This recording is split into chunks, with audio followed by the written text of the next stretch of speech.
Water signs, tignan po natin kung ano ang mensahe para sa'yo ngayong araw. Keep in mind po na ito ay general reading lamang. So, hindi po lahat ay makaka-relate. So, be open-minded. Sa mga hindi pa po nakasubscribe dito sa ating channel, please subscribe na po kayo and palike na din po ng ating video. At sa mga nais pong mag-avail ng ating private readings, Lucky Stones and Amulet, makikita nyo po yung link sa description box below. Tarot Intentions by Aliana Reyes. Okay? I-cleanse muna po natin yung space, yung energy at yung card. This is for you, water signs, Cancer, Pisces, and Scorpio. Kung meron man po mga negativities na kumapit sa inyo kahapon, ayan, inaalis na po natin yan. Okay, kung meron man nag-evil eye sa inyo, binabalik na po natin yan sa sender. Okay, siksik, liglig at umaapaw na blessings ang paparating sa'yo ngayong araw na ito. Tingnan na po natin kung ano pa yung mensahe para sa'yo. Okay, Spirit Guide, mensahe natin. Water signs, kamusta ka ngayong araw na ito? We have Knight of Swords, so nagmamadali yung karamihan sa inyo dito. Hindi ko alam kung late na ba kayong gumising. Ayan, or may pupuntahan kayo at na-late kayo dito, nagmamadali yung iba sa inyo. Kung may pasok naman kayo, ay may pasok or meron kayong, sa trabaho, ayan, pwedeng malate kayo ngayong araw na to. So, pwede nyo naman yung iwasan kasi iba sa inyo, pwedeng advance nyo to mapapanood. Ayan po, baka kasi may mga aberya ba. Yung iba sa inyo, maaga naman kayong gumising, pero baka kasi may aberya yun habang nagta-travel kayo. So, pwedeng maplatan yung gulong na sinasakyan ninyo, mga something ganyan. O kaya traffic nga, yun, baka may parada. So, alam mo yun, aga-aga mong umalis, tapos ending, malilate ka din. So, iwasan nyo to. I mean, ayan, mas agahan nyo pa. Tingnan natin kung ano pa yung mensahe. Okay, ano pa Spirit Guide? Pagdating sa pamilya, we have 8 of Wands. Kahit nasa malayo kayo, kahit nasaan man kayong sulok ng mundo. So, ayan po, yung communication mo daw with your family is wag na wag mong aalisin yan. So, nakikita ko din dito, water signs, pwede yung iba sa inyo, may inaayos kayo dito na paglipat. Okay, so ayan, kasi ito, pwede rin tong paglipat to yung 8 of Wands natin. So, yung iba sa inyo, pwedeng may mga pagbabago. Ayan, pagbabago sa, yun nga, sa lilipatan na sa bahay, ayan, sa lugar. Yung iba naman po sa inyo, pwede na yung relationship mo with your family, pwedeng mas nagiging, parang nagiging intact yung connection mo with your family. Yan po, so pwedeng dati, merong tao dito na hindi ka masyadong kinakausap. Ngayon, mas open kayo sa isa't isa. So, ganyan po, mas gumaganda yung connection mo with your family, yung mga pag-uusap ninyo. Nakikita ko kasi dito na, alam mo yung parang sabihin natin, kung may trabaho ka tapos gabi ka lang nakakauwi. Gabi ka na nakakauwi, ganyan. So, pwedeng hinihintay ka nila, sabay-sabay kayong kumakain. So, kung before, parang hindi nyo yung dati ginagawa. Ngayon, ginagawa na yan ng family mo, hinihintay ka na nila. So, mas na-appreciate ka nila ngayon. Something like mga ganyang bagay. Mga simple things lang, pero sobrang na-appreciate mo sa family mo ngayon at na-appreciate ka rin nila. Tingnan natin sa mga kaibigan mo naman, we have 9 of Swords. Meron kang isang kaibigan dito, pwedeng dumaranas siya ng depression. Okay? O kaya naman, water signs, kayo to, hindi kayo to, friends mga pala to, no? So, ayan, meron kang kaibigan dito na parang puno siya ng negativity. Pag nakakausap mo to, it's either hindi ka din nakakatulog. Okay? Hindi ko alam kung sinasabayan mo ng puyat tong kaibigan mo na to. Or pwedeng meron kang kaibigan ngayon, sasabihin niya sa'yo yung panaginip niya, ikikwento niya. So, medyo natatakot kasi siya, yung kaibigan mo na to. Tingnan natin sa love life. Ayan, sa love life po, we have 3 of Pentacles. Okay, karamihan po sa inyo. Ayan, okay naman yung love life ninyo. Nawo-work nyo naman yung mga differences ninyo. Nababalance nyo naman po yung inyong, nandun yung respeto, Yan, hindi lang siya talaga about sa love lamang or mahal niyo yung isa't isa. Yes, mahal niyo yung isa't isa, given na yon. Pero 'di ba marami pang laman or marami pang sangkap yung pagmamahalan, hindi lang naman yan love lang. So, yun, nandun din na sabay yung inaabot ng person mo yung goals ninyo. So, hindi ko nakikita na nagmamadali kayo dito. Or kapag may nape-pressure water signs, ang nangyayari, pinag-uusapan nyo talaga yan. So, sinishare ninyo yung mga, your goals. Ayan, kung meron kayong na-achieve, you share it with one another. So, nandun din na, alam mo yon, proud kayo sa kung ano yung mayroon kayo pagdating sa inyong relasyon, sa inyong marriage, ganyan. And ano kayo dito, parehas kayo nag-grow ng person mo kasi may natututunan kayo sa isa't isa.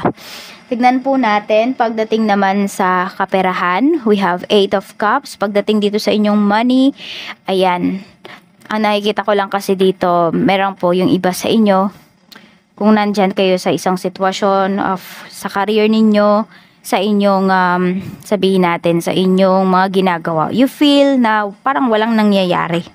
Okay, baka kailangan ninyo ng ibang direksyon. Kailangan po ninyo ng ibang outcome or source of income. Yun yung sinasabi dito.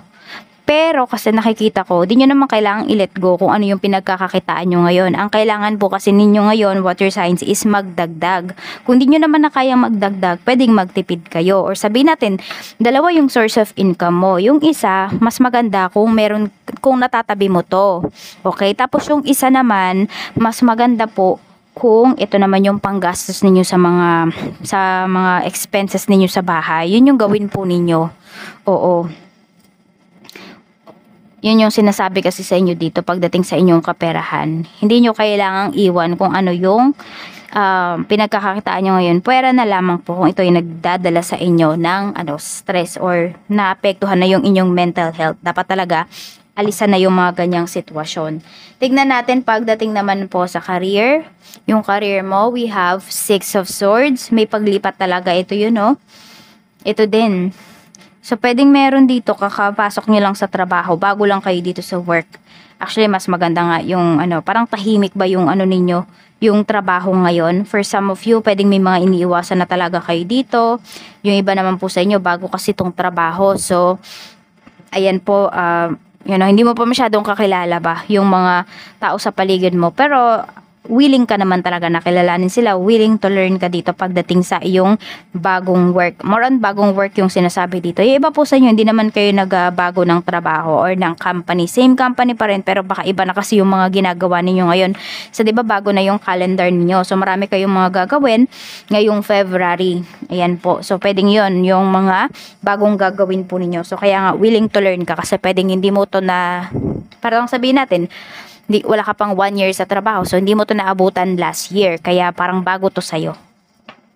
Tignan natin, pagdating naman po sa business, we have 7 of Cups. Ayan, madaming opportunities sa business mo ngayon. Pwedeng malaki talaga yung kitain mo. Pero mag-iingat po kayo kasi pwedeng meron ditong manggulo sa inyo. Or sabihin natin, lituhin ba kayo? So, dapat mas alerto po kayo ngayong araw na ito. Tapos, meron din ako nakikita dito. May mga paparating. Di ko alam kung supplies ba yan. Tapos, merong mga bagay dito sa inyo or mga supplies na hindi nyo naman in-order tapos ibibigay sa inyo. Hindi siya free ha.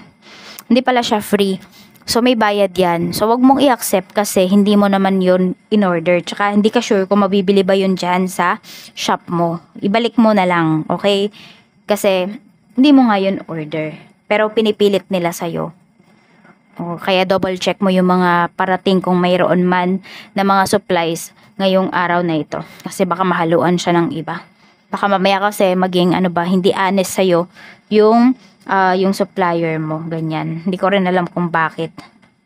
Tingnan natin, pagdating naman po sa mga positibo na pwedeng mangyari sa iyo water signs, we have 6 of Pentacles. Kung medyo may problem kayo sa money, meron kayong ma-receive dito na hindi naman big blessings, pero big blessings na yung para sa inyo, lalo na kung nahihirapan po kayo. Oo, yan. Pwedeng may blessing naman kasi hindi lang naman yan pera, hindi ba? Pero galing to sa family members mo, yung iba naman po sa inyo sa relatives o kaya sa mga friends po ninyo or someone talaga na gusto kayong tulungan. Pwedeng monetary, pwede rin naman na in kind yung itulong sa'yo ng tao na to. Tignan pa po natin mga positibo pa na pwedeng mangyari sa'yo. Okay? So ito, hindi ko alam kung nananahiba yung iba sa inyo or basta meron kayong talent, water signs, tapos ito, yan po. Merong magtitiwala talaga sa'yo dito.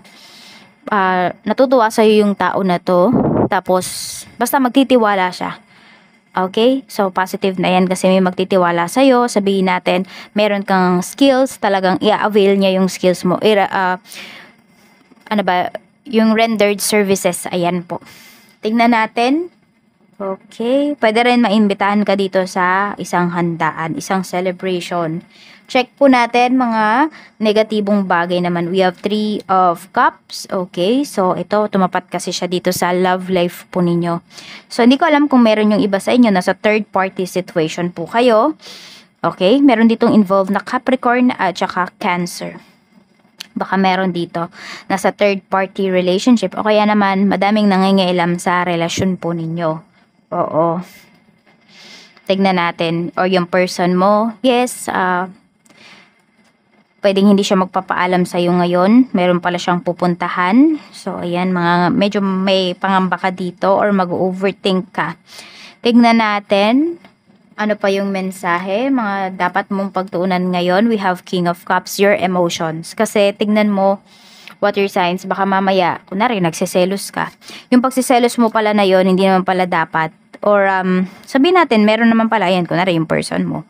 Or kung sino man taong kadil mo ngayong araw na to, meron naman pala talagang dahilan kung bakit nila yun ginawa, ganito, ganyan. Masyado lang yung iba sa inyong matampuhin ngayon.